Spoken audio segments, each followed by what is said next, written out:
Hello everyone, Zane here and welcome to another Final Fantasy XIV video. We're going to be starting a new series on how to make guild with different aspects of the game of Final Fantasy XIV, except we're going to be doing with a little bit of a twist, from the least amount of guild made to the most. Some of these will be comical, but some of these will be educational as well. So what's a better way to do it? Let's start with Blue Mage. So before we start, I recommend that you get ultravibration from the dragonflies in the peaks of Stormblood, Hydro Pull from the Noscea Scala dungeon, and Ram's Voice from whatever Chimera will drop it, as well as Goblin Punch from the goblins in the beach area of Calusia, which is going to be the east side. So here in Western La Noscea, we're going to be doing Watch Your Tongue, which is almost timed run out, and then Tail of a Whale. This one spawns pretty quickly, so you'll see it a lot. And both of these will have an item that will drop for the societal quest with the Sahagins over here, which unlocks in La Noscea. You might remember this method in my April Fool's joke a couple of years back. So first thing what we're going to do, since this fate is about to be done, you're going to be killing these Reaver enemies. So first thing you do is Hydro Pull. This is going to pull everybody in. They will drop a little bit of gil, up to 4. And when this fate is done, these guys will go back to normal. This allows us to do this at level 80. And those guys are just going to be in the way.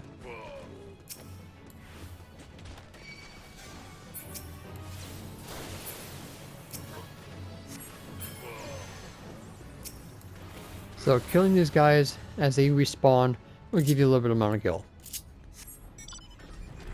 Alright, so once that fate and those enemies are done, come over here. Having flying unlocked definitely will help. So make sure you complete the main story quest of 2.0, which you need to do to unlock Blue Mage. And the fate's back up again. So here, you're going to sync up. And then you're going to pull everybody in the area. And again, only the human enemies will drop in gil.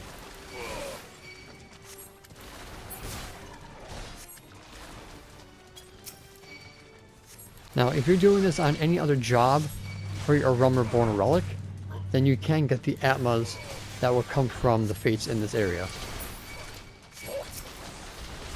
Also, make sure you pay attention to your health.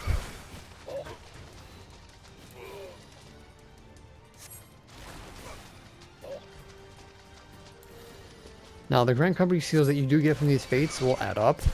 Then what you do, after you get Second Lieutenant, you can get a Duck Bone from your Grand Company, which will give you 360 gil for 600 seals. So this fate also gives you one of these things, which is for the Societal Quest with the Sahagin. So 264 seals and 92 gil. So it should take you about 3 fates to get 1 Duck Bone for 360 gil. And then we come back here and do this fate, which also will have an item for the societal quest. This one you actually have to kill these enemies down here to spawn the big bad, which is going to be up here, and then that will finish the fate.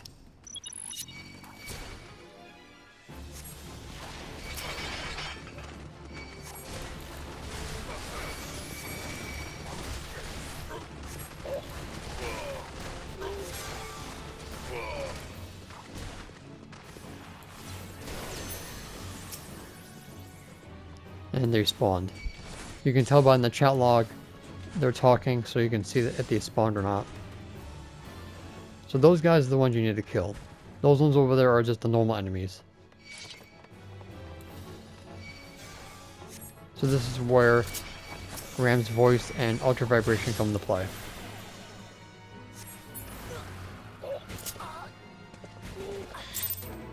And Dunzo. So there's the other item that you need for the Societal Quest. If you have the Seal Sweetener 2 buff up, which I do, then you get more Grand Company seals, but as you can see, I have 304. But that is what you would get normally if you do not have it. So 2 fates will give you a Duck Bone, either or without the buff. So that is going to be the least amount of gil that you can be made from Blue Mage. So next on the list is going to be a little bit faster, but this is going to be in Outer La Noscea, with the Full Metal Alchemist Fate and the other Fate over here that will spawn back to back pretty quickly. So this is a good way of also getting your other Atma in the outer noscea area. Now, you're going to need, like I said before, you're going to need ultravibration and Ram's voice. But because the ultravibration's on a long cooldown, you can reset it by going into a trial, which doesn't affect your dungeon allowance, to reset it if your load times are good. Otherwise, you can spam missile that takes about 50% of their current HP, which is gone from Enkidu, which is the Gilgamesh fight in Battle at Big Keep, but you have to go through the Hildebrand story just to get that. You also can use Doom, but Doom is a lot more hit or miss. And you also must attack the enemy before Doom takes effect, otherwise the fate will be like you didn't do it. But I like the instant reset method faster.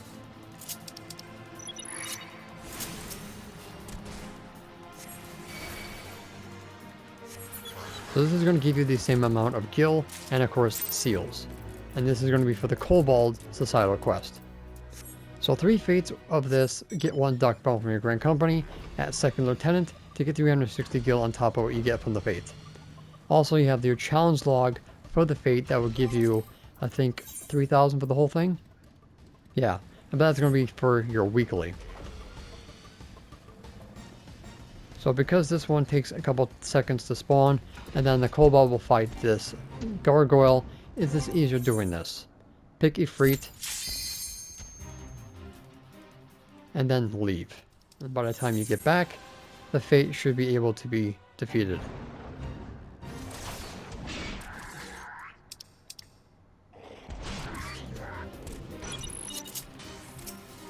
So just like this. And ultra vibration is back up pretty quickly, since it does reset your cooldowns. And then you go back and forth ad nauseum until you're satisfied. But if you're going to be doing your Kobold societal quests, this is a great way to get your shields, which you need for those. So easy peasy, quick and easy method, better than the last one. And now for the good ways of making gil. Now this is going to be the lowest because it is a weekly thing. So you must be a level 50 blue mage in order to unlock the masked carnivale and do the story of the blue mage quest line up to level 50. So each of these missions will give you a one-time bonus of gil, allied seals, and poetics. After that, you get a weekly challenge, moderate, advanced, and novice. So novice gives you 2,000 gil, 100 allied seals, and 80 poetics. Moderate gives you 5,000 gil, 150 allied seals, 120 poetics, and advanced gives you a whopping 10,000 gil, 300 allied seals, and 240 poetics. Now so that's 10,000, 15,000, 18,000 gil per week. I've already did a video for the poetic tombstones, and the allied seals, centurial seals, will come in at a later date. So that's going to be 18,000 gil per week. And if you have not done these yet, you can add that to your total as well. But like I said, that is a one and done thing. So that is going to be the lowest of the good ways of making gil with your blue mage. And each week, the missions will be different. So the second best way is of course treasure maps with your blue mage. You must unlock treasure and tribulations in Wineport in order to unlock dig and decipher. And you can also gather one map per day with fisher, botanist, or miner. It must be the map of the heavensward one because the Acropolis is a pick a door and kill a bunch of enemies that come out in cages, which is the easiest. Anything past that you get a roulette, which is harder because it's a boss fight instead of ads. So that's why I choose the heavensward one instead. I will put my blue mage loadout in the description for you to use for doing treasure maps. Remember, you're not guaranteed a portal from opening a treasure map, so you might have to do multiples at one time to get one. So after buying like 3 to 4 maps at like 40,000 gil, I finally got a portal to go into the Acropolis. So you use Basic Instinct and Mighty Guard. Basic Instinct negates Mighty Guard's damage reduction, and of course the healer Mimicry to use Palm Cure to heal me when I am low health, because these guys do hit pretty hard. Now sometimes the cages will open all at once, sometimes they'll be one at a time. But this is going to be level 60, so you're going to have to do a lot of damage to kill these enemies. So using whatever you have in your arsenal to kill them is the best way to do it. Remember that you're not guaranteed another floor, so you can get floor 1 kicked like I did, unfortunately. And sometimes you will find that the giant cyclopses will come down, which also will drop a chest with materia in it. So make sure that you kill them ASAP, otherwise I think it goes away if you don't kill it fast enough, which we do ended up getting the Argus. So yeah, this is going to give you a static amount of gil every single time, but it will increase the deeper that you get in. There's also achievements and of course a good amount of gil items that you can get inside of the Aquapolis.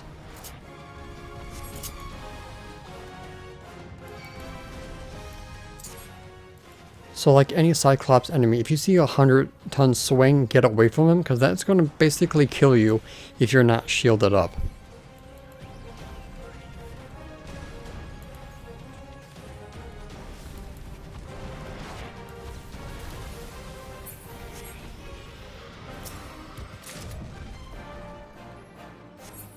So the first floor will always give you 3,000 gil and 4 poetics, which you can use to get more gil in the future. So it doesn't really matter which door you pick, it's going to be RNG. And you have 3 chances before the door closes on you. They can fake you out with a rainbow, which is at the very end of the cycle, but if it turns to black, you'll basically be kicked out, and then you have to try again with another map.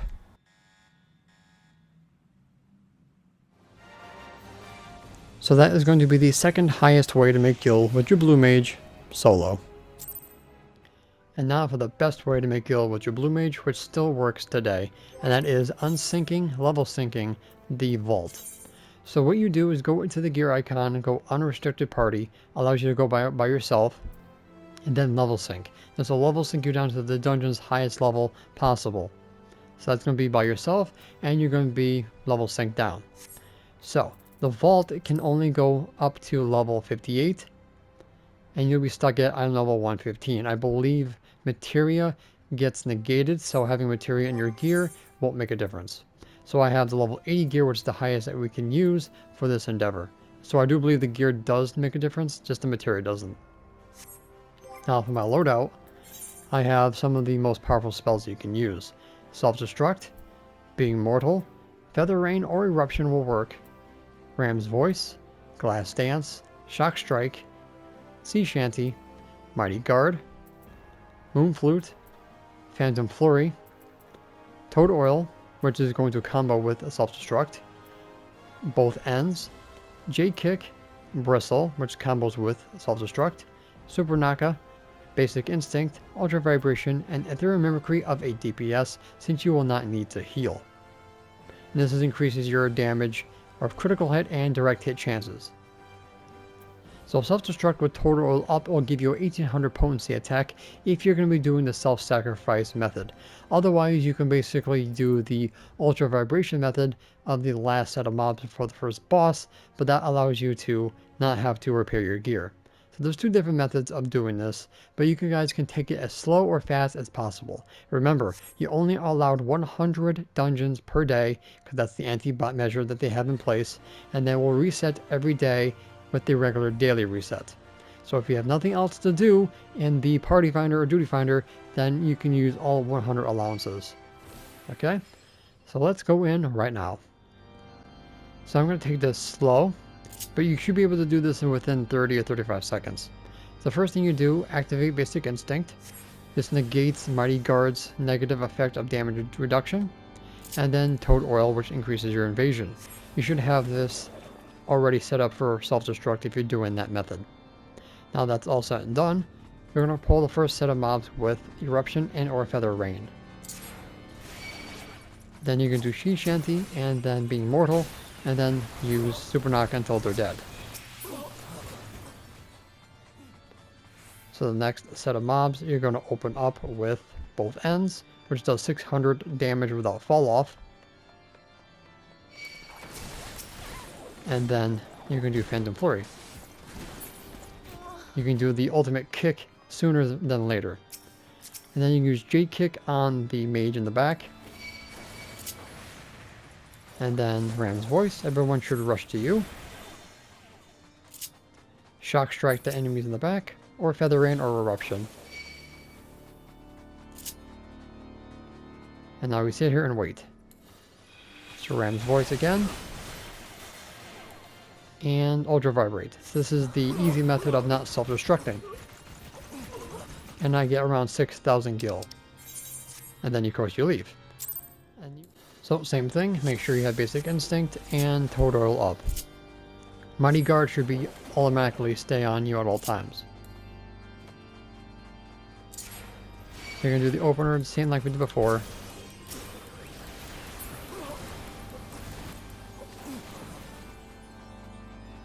Because basic instinct gives you sprint or peloton, you can't go any faster than this.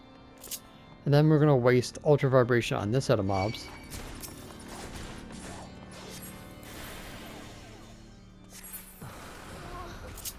Once that's done, casting guarded move since it's snapshot.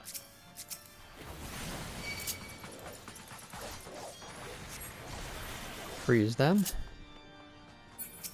Shock strike the back path here.